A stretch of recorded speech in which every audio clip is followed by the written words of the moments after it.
Mereka bilang takkan ada lagi perang. Bilakah janji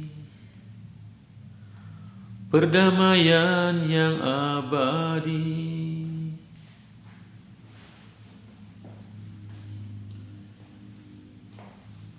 Di manakah cinta mereka terhadap sesama?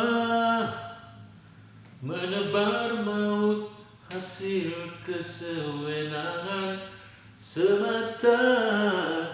Haruskah dunia ini menangis menyesalinya?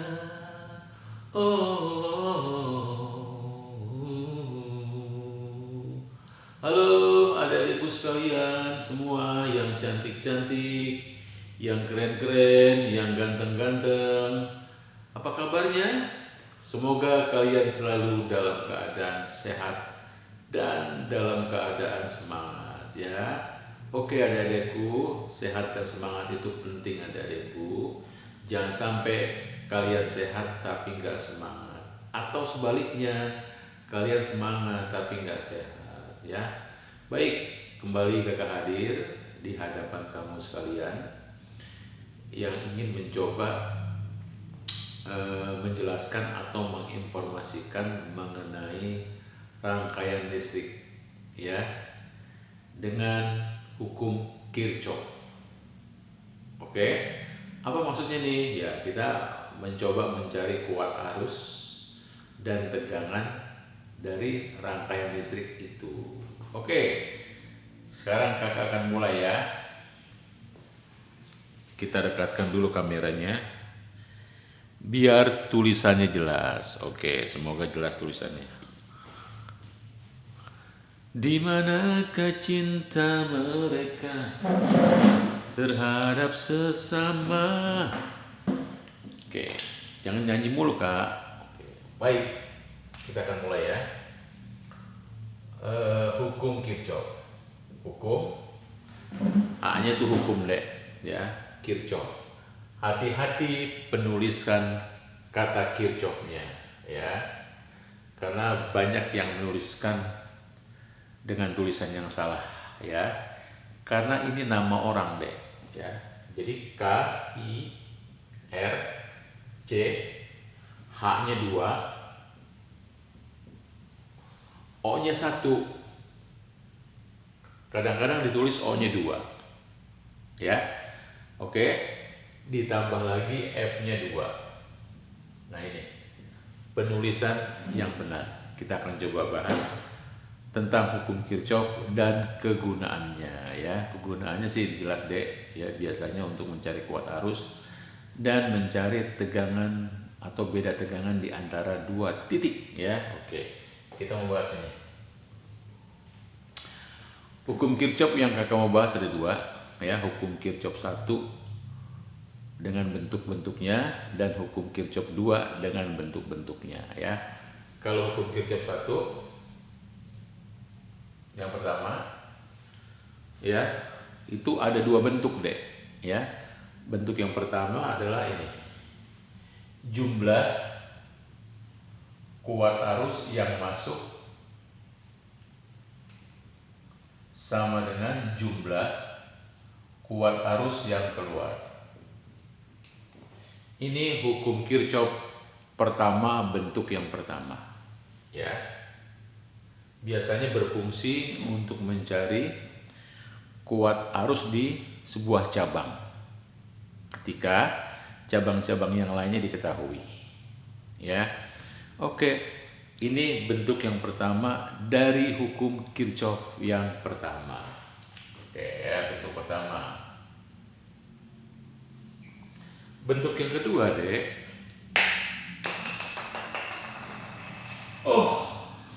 Jatuh-jatuhan terus nih ya. Oke. Bentuk yang kedua dari hukum Kirchhoff pertama adalah dituliskan seperti ini. Kuat arus di cabang 1 ditambah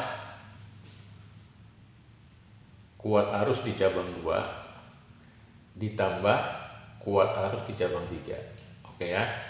Artinya itu kalau kakak tulis seperti itu berarti ada 3 cabang. Boleh loh kita bikin 4 cabang, tinggal tambahin aja I4. Kalau ada 5 cabang, tambahin aja I5 ya. Oke. Sama dengan 0. Ya. Sama dengan 0. Nah, ini aturannya sendiri deh. Dia punya aturan sendiri, kesepakatan kamu. Ya, kesepakatan yang lainnya. Apa kesepakatannya? Misalkan gini ya. Kalau arus yang masuk ke titik cabang, misalkan kita buat plus, misalkan ya, I masuk, ini perjanjiannya, I masuk, katakanlah kita buat plus. Jadi kuat arus yang masuk kita bikin plus, ya. Terus sementara kuat arus yang keluar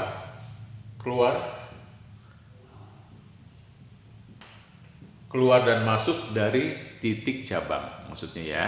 Oke, kita misalkan minus, ini perjanjian aja deh ya. Kadang boleh juga terbalik, gak apa-apa, terserah, yang penting konsekuen. Bisa saja I masuknya minus, I keluarnya plus, boleh ya. Yang penting kalau kita pakai rumus ini, kita harus pakai perjanjian ya. Kalau ini enggak, kan udah jelas yang masuk yang keluar ya. Oke, nanti kita aplikasikan. Baik, itu dia hukum Kirchhoff pertama, atau hukum pertama Kirchhoff boleh dengan 2 bentuk, bentuk pertama dan bentuk kedua ya. Ini bentuk pertama, ini bentuk kedua. Nah, sekarang kita mau masuk hukum Kirchhoff 2 atau hukum 2 Kirchhoff. Hukum 2 Kirchhoff. Juga begitu, dia punya 2 bentuk deh ya. Dia juga punya 2 bentuk. Oke, kita geser sedikit.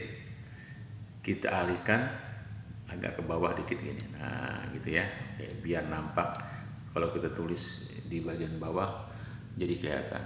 Nah, oke ya. Hukum Kirchhoff 2 atau hukum 2 Kirchhoff, bentuk yang pertama, jumlah elemen, jumlah sumber tegangan ditambah jumlah tegangan hambatan. Tegangan akibat hambatan sama dengan 0. Oke. Ya. Kalau kita pakai perumusan ini ya, ini juga ada aturannya deh. Ada aturannya ya. Nanti kita lihat aturannya seperti apa. Kita aplikasikan saja nanti lewat soal ya. Nah, yang pasti ini adalah dipakai biasanya untuk mencari kuat arus pada rangkaian tertutup ya, mencari kuat arus pada rangkaian tertutup biasanya. Mencari I kuat arus pada rangkaian tertutup.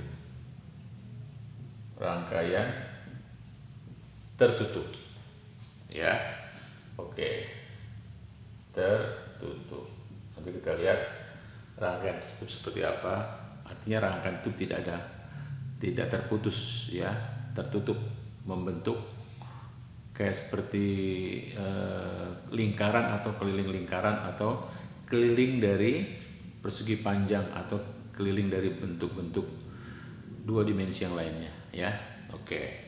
Terus bentuk yang kedua deh adalah seperti ini, sigma E.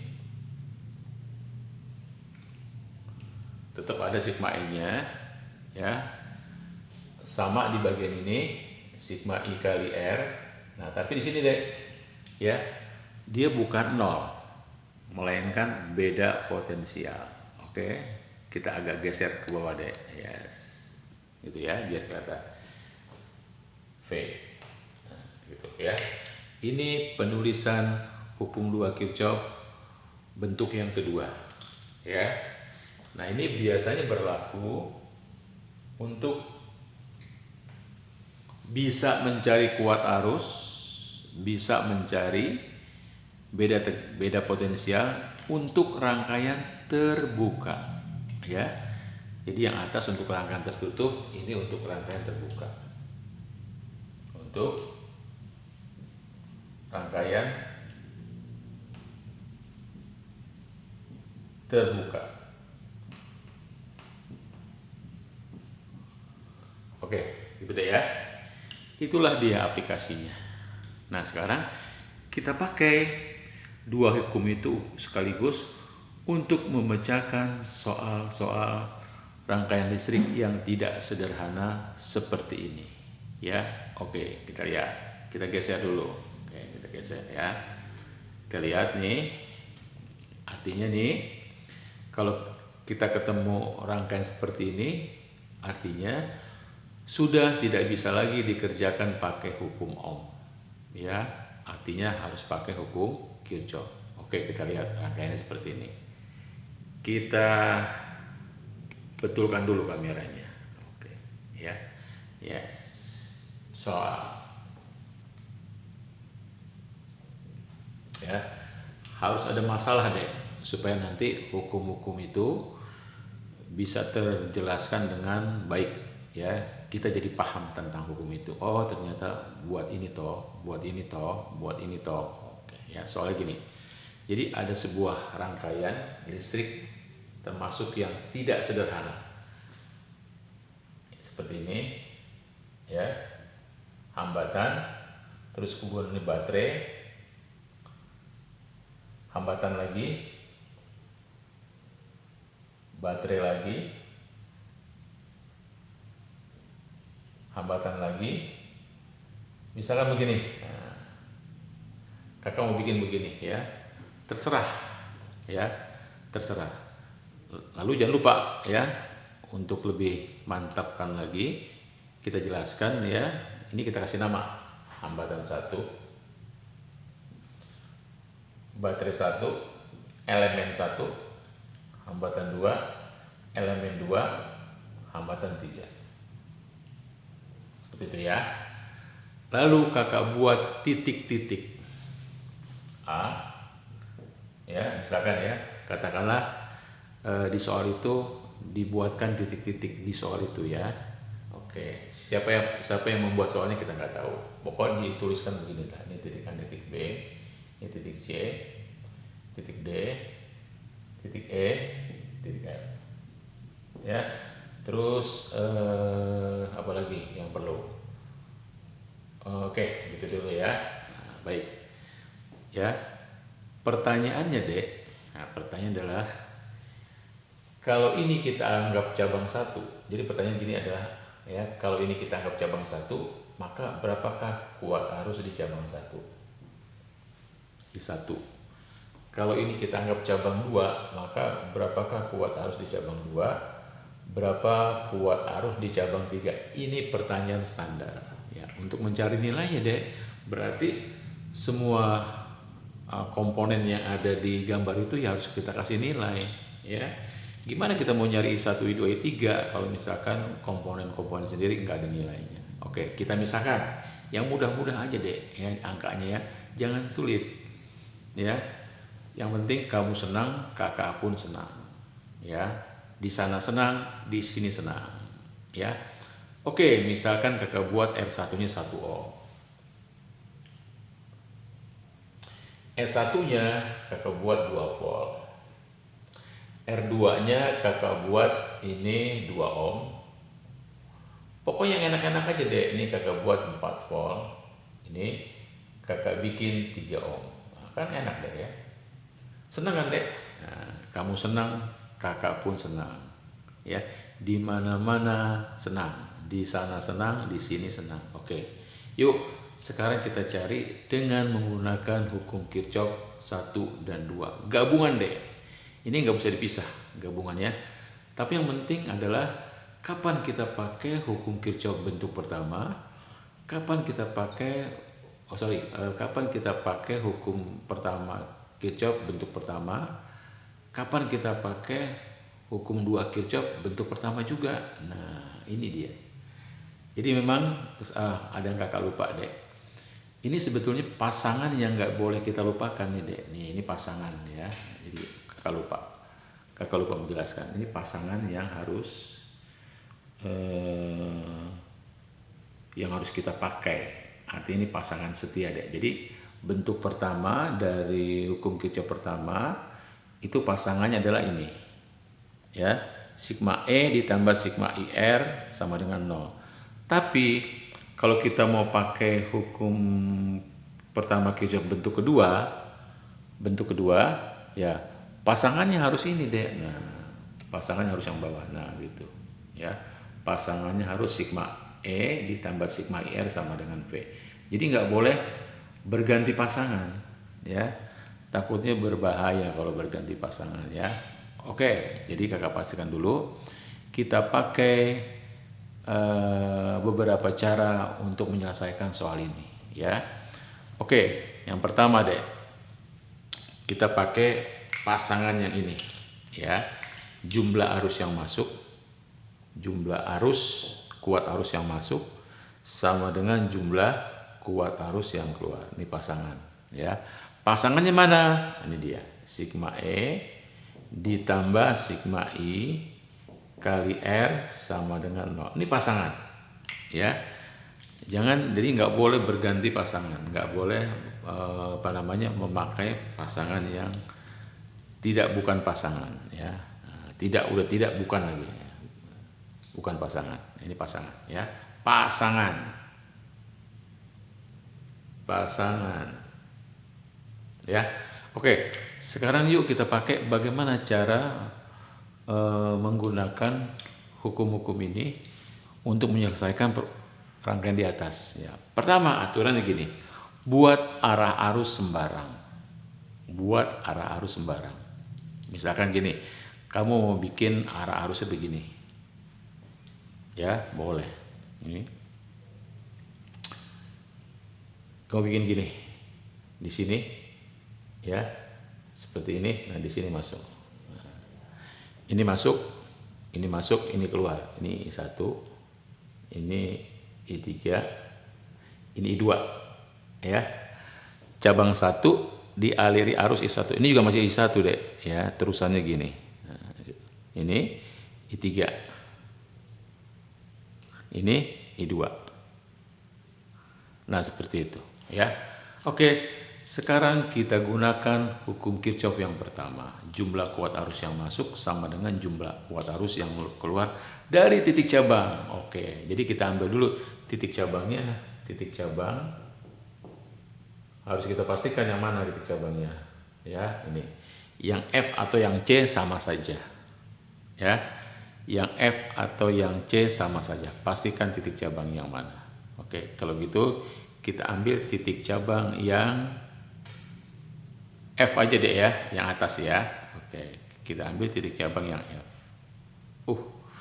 Ini kameranya harus kita pastikan nggak bergeser-geser ya, nggak bergoyang-goyang, ya. Oke, ambil titik cabang F, ya. Terus kita lihat di titik cabang itu siapa yang masuk. Kuat arus yang masuk adalah I1 dan I3. Oke. Terus yang keluar siapa? I2. Oke, kita dapat satu persamaan, ya. Kita tandain deh. Kita tandain misalkan dengan bintang 1.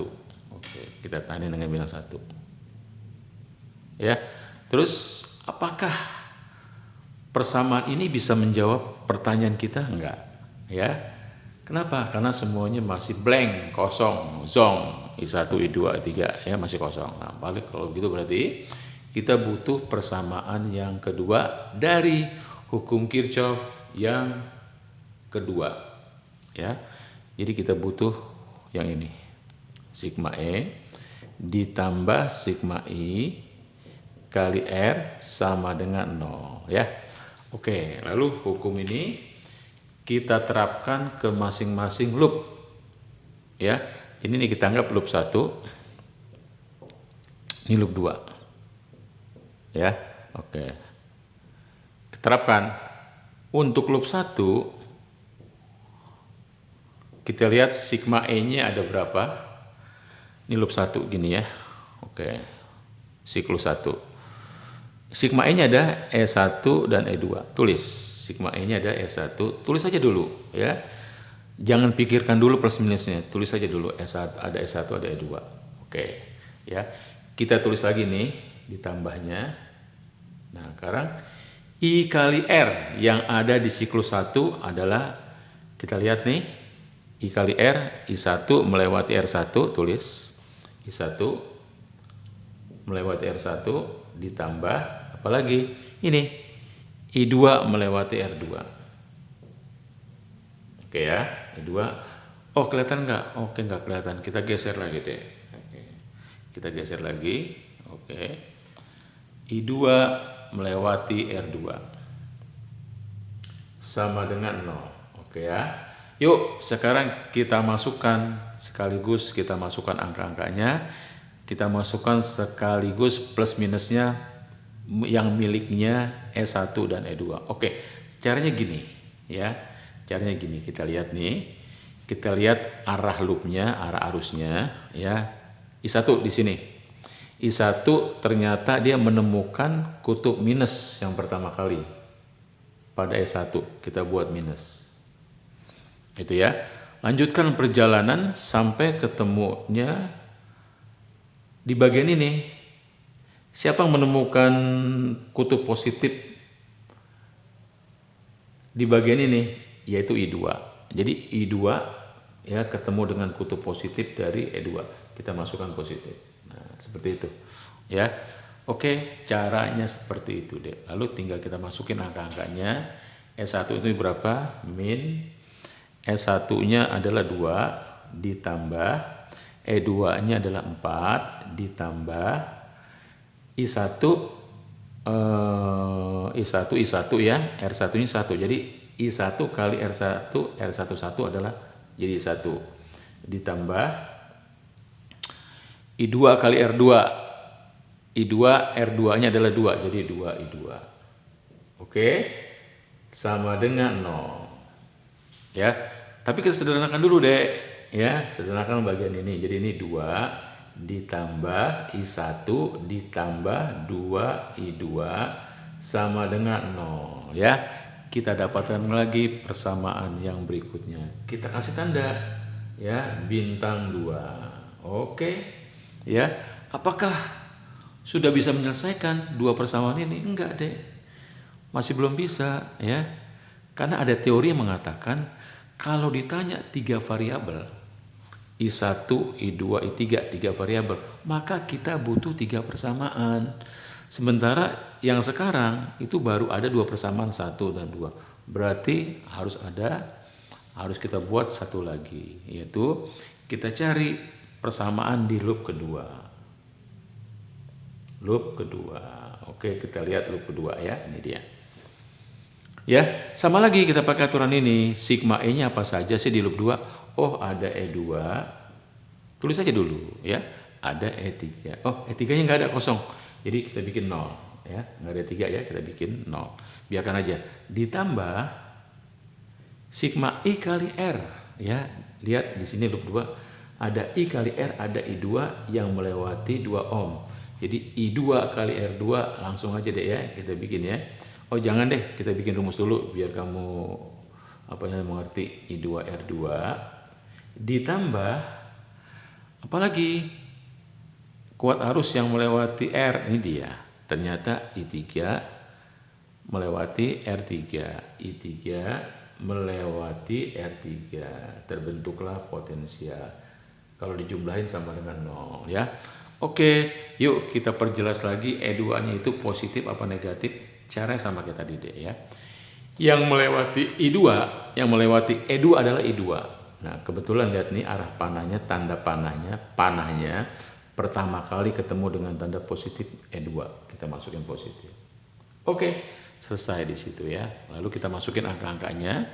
Jadi plus 4 ditambah I2 R2 2 I2. Oke, ditambah I3 R3. Jadi 3 I3 sama dengan 0. Yeay, kita dapatkan lagi persamaan yang ketiga, bintang yang ketiga. Wow, kalau udah begitu cukup nih kita ya menyelesaikan soal ini. Seperti pertanyaan kita, 3 variabel harus kita bantu dengan 3 persamaan. Wow, sudah cukup. Nah, sekarang tinggal kita olah bagaimana mencari I1, bagaimana mencari I2, bagaimana mencari I3. Cara gini deh, ya. Kita lihat dulu dua persamaan ini. Ya, lihat. Dua, ya, kakak tulis ulang lagi ya. Nah, kakak tulis ulang di sini. Jadi kita tengok dulu dua persamaan, ya. Persamaan 2 bintang dan persamaan 3 bintang, ya. Oke, ini kita lihat 2, masuk ini 2 2 ditambah I1 ditambah 2I2 sama dengan 0, ya kan? Oh, nggak kelihatan, sorry deh, aduh ya. Oke, ini dia, kakak tulis ulang di sini. Oke, ya. Terus yang kedua adalah kakak tulis ulang ini 4 ditambah, nanti sih kalau kamu ngerjakan, kalau kamu sudah terampil, nggak usah kayak kakak gini ya. Kalau kamu udah paham ya, sama dengan 0. Nah, caranya gimana nih menyelesaikan dua persamaan ini? Nah, untuk bisa menyelesaikan persamaan ini deh, kuncinya dia harus seragam deh. Ya, buat seragam. Ini kan nggak seragam nih. Ya, artinya ada I1 di sini dan I2, tapi di sini ada I2 dan I3, nggak seragam. Ya, misalkan kamu menginginkan, katakanlah gini, ya, menginginkan mencari I1 dulu. Oke, berarti patokannya persamaan yang atas. I1 berteman dengan I2. Ya, kita seragamkan ya, di bagian ini harus ada I1 dan I2. Berarti kalau begitu I3-nya harus kita ganti. Nah, gitu aja deh, ya. I3-nya kita ganti nih dengan ini dia. Rumus bantuan bintang pertama. Jadi dari sini I3 nih, I3 bisa kamu ganti ini dari sini. Ya, bisa diganti dengan I2 dikurang I1. Oke, inilah cara menyeragamkan. Karena dengan menyeragamkan kita bisa menyelesaikan soal itu deh, ya. Kita bisa mengeliminasi atau mensubstitusi soal itu karena sudah seragam. Yuk kita lihat apakah setelah kita bentuk, kita sederhanakan apakah jadi seragam. Kita lihat. Jadi ini 4 ditambah 2I2 ditambah 3 I3 ganti ini. Jadi 3 I2 dikurang 3 I1. Gitu ya, 0. Yuk kita susun ulang. Jadi 4 ya, ini 2I2 ditambah 3I2 jadi 5I2. Ini min 3I1. Kita letakkan di depan, kita geser. I1 ya. Ditambah ini 5I2 sama dengan 0. Oke. Wow, sudah seragam tuh, ya. Di bagian ini ada I1, di bagian ini ada I1, di sini ada I2, di sini ada I2. Oke, udah seragam ya. Udah seragam. Yuk kita turunkan sekarang. Jadi tugas kita selanjutnya adalah mengeliminasi. Karena sudah seragam, eliminasi deh. Ya, lebih cepat daripada substitusi. Ya, apa yang dieliminasi ini dia tadi ya. Persamaan yang sudah kita seragamkan. 4, bukan 4 ini ya. 2 ditambah I1 ditambah 2I2 sama dengan 0 ya.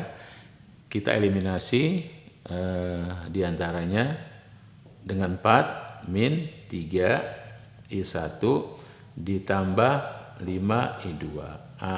Ya. Karena sudah seragam, kita bisa mengeliminasi. Cara gimana? Ya cara gampang aja deh. Misalkan kan ditanya I1, ya, eliminasikan I2-nya gitu saja. Kalau ditanya E2, eliminasikan E1, I1 ya, gitu aja. Ya. Jadi mari, karena ditanya I1, kita eliminasikan I2. Caranya gimana? Nah, caranya adalah dengan sabar deh ya, dengan sabar. Ini cara teori namanya nih ya. Dengan sabar cara mengeliminasi I2 adalah ini I2-nya di bagian yang pertama kita kali 5. Yang bagian ini, bagian persamaan keduanya kita kali 2. Oke ya. Nanti akan terlihat kok. Oke. Kita selesaikan nih 5 kali 2 adalah kita pakai spidol yang berbeda deh, yang berwarna biar kelihatan dinamis, nggak bosen. 5 kali 2 10. ditambah 5 kali 1, 5 kali 1, 5i1, ditambah 5 kali 2, jadi 10i2 sama dengan 0 ya. Oke, yuk sekarang kita lihat lagi. Ini bagian yang bawah kita kalikan 2, 2 kali 4 jadi 8. Jangan sampai salah kalikan deh ya. Oke, 2 kali min 3i jadi min 6i1 ditambah 2 kali 5 nih ya jadi 10i2. Wow. Ya. Dengan demikian kita bisa menghilangkan i2-nya. Dengan cara apa? Ya, dengan cara kita kurangin aja deh. Nah, kita kurangin ya. Kita kurangin, nanti 10 dikurang 8 jadi 2. 5 dikurang min 6 ya. 5 dikurang 6 jadi plus 11i1. Sementara 10i2 dikurang 10i2 0 ya. Jadi 0 sama dengan 0. Oke. Makin jelas kita ya. Oke, jadi ini deh kita geser dulu ke atas deh ya. Kita geser ke atas.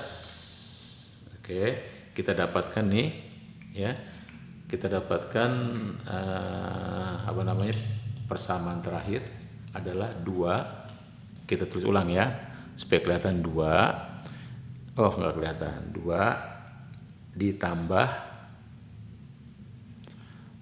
11i1 sama dengan 0 ya. Oke, dari sini kita dapatkan deh. Jadi 11i1 sama dengan min 2. Jadi I1-nya sama dengan min 2 per 11 ampere. Wow, kenapa min? Berarti arah loop untuk I1 yang kita buat adalah salah. Ya, min itu menyatakan bahwa arah arus listrik perumpamaan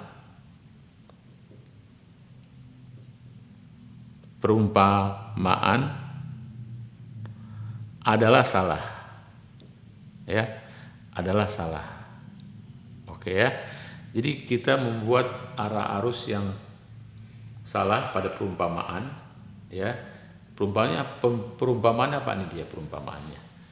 Kita menganggap arusnya adalah ini, di bagian ini dia ke kanan, di bagian ini dia ke atas ya. Jadi kita tinggal balik aja deh ya, arah arusnya bukan lagi ke kanan tapi ke kiri. Nah gitu ya, jadi arah arus yang dibuat sebagai perumpamaan adalah salah ya. Itu arti minus ya, nanti tinggal dibalik saja.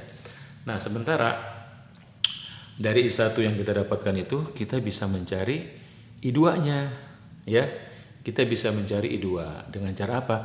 Dengan cara memasukkan I1 ini adalah ke persamaan ini deh. Nah, ke persamaan ini ya, kita masukin nanti nilai I1-nya ke persamaan ini ya. Oke, yuk kita masukkan ya. Jadi kita sekarang mencari I2. Nah, mencari I2. Oke, persamaan yang ada adalah kita tulis ulang. Persamaan yang ada kita tulis ulang. 2 ditambah I1 ditambah 2i2 sama dengan 0 ya. Oke, kita masukkan I1-nya ya. Kita masukkan jadi 2 ditambah min ya, langsung aja kita masukin 2 ditambah min 2 per 11 ampere ditambah 2i2 sama dengan 0. Oke, ini matematika biasa adik-adik. 2 dikurang 2 per 11, maka 2-nya harus kita buat penyebutnya menjadi 11, berarti ini 22 per 11 dikurang 2 per 11 ditambah 2i2 sama dengan 0. Kita selesaikan bagian yang ini. Kita dapatkan bagian ini adalah 20 per 11 ditambah 2i2 sama dengan 0 ya. Oke, ini matematik sederhana deh. Jadi 2i2 sama dengan min 20 per 11. Kita dapatkan i2-nya adalah wow, lagi-lagi min ya. Lagi-lagi min, yaitu berapa? 20 dibagi 2 10. 10 per 11 ampere. Wow, lagi-lagi min. Artinya arus perumpamaan yang kita buat adalah salah. Ya. Nanti tinggal dibalik saja, Dek. Jadi arus perumpamaan yang kita buat salah. Oke? Ya. I1 dapat tapi dengan arah arus yang salah. I2 juga dapat dengan arah arus yang salah. Tinggal dibetulkan untuk digambarkan ke rangkaian semula. Oke. Tugas berikutnya adalah mencari I3. Oke. Mencari I3 dengan cara kembali kita masukkan ke bentuk hukum Kirchhoff yang pertama, Dek. Yang jumlah kuat arus yang masuk sama dengan jumlah kuat arus yang keluar, ya. Yang bentuknya seperti ini. I1 tadi, ya. Kita tinggal lihat aja nanti di halaman sebelumnya. I3 sama dengan I2. Nah, gitu ya. Oke, jadi I3 adalah I3 sama dengan I2 dikurang I1. Tinggal masukkan di nilainya. I2-nya berapa? Min 10 per 11. Ya kan? Dikurang I1-nya berapa? I1-nya adalah kita masukin I1-nya itu berapa tuh? I1-nya adalah mana tadi ya? Ini dia. Ya, I1-nya. Ya, jangan lupa min 2 per 11. Oke, penyebutnya udah sama, enak sekali. Setelah itu matematik biasa, min 10 per 11 plus. Kenapa plus? Karena min kali min 2 per 11 sama dengan, oke, penyebutnya udah sama, tinggal kalikan pembilangnya, min 10, sorry. Tinggal jumlahkan pembilangnya, min 10 tambah 2 jadi min 8. Wow, lagi-lagi kuat arusnya berarah negatif. Nilainya 8 per 11. Artinya apa? Artinya sama seperti ini, deh. Ya, arah arus perumpamaan yang kita buat adalah salah. Ya, tinggal dibetulkan saja nanti. Oke, inilah cara teori mengerjakan rangkaian Kirchhoff. Rangkaian yang hanya bisa dikerjakan dengan persamaan Kirchhoff, ya, hukum Kirchhoff 1 dan 2. Kamu nggak bisa hanya menggunakan hukum Kirchhoff yang pertama, ya. Kamu nggak bisa hanya menggunakan hukum Kirchhoff yang kedua. Jadi harus kita pakai dua-duanya. Inilah cara teoritis, ya. Sekarang kita coba akan bahas lagi cara-cara yang lebih praktis, yang lebih cepat sedikit, ya. Oke. Baik, adik-adikku sekalian semuanya. Inilah cara teoritis. Cara yang biasa dikerjakan, ya. Untuk mengaplikasikan rumus dari hukum Kirchhoff untuk rangkaian yang sederhana, tapi rangkaiannya 2 loop, ya. Oke, adik-adikku sekalian semuanya yang cantik, yang ganteng, yang keren, semoga bermanfaat. Sampai ketemu lagi di soal pembahasan hukum Kirchhoff untuk rangkaian Kirchhoff, ya, yang lebih ringkas lagi, ya, yang lebih cepat lagi dari yang seperti ini, ya. Oke, yuk, sampai ketemu lagi. Bye.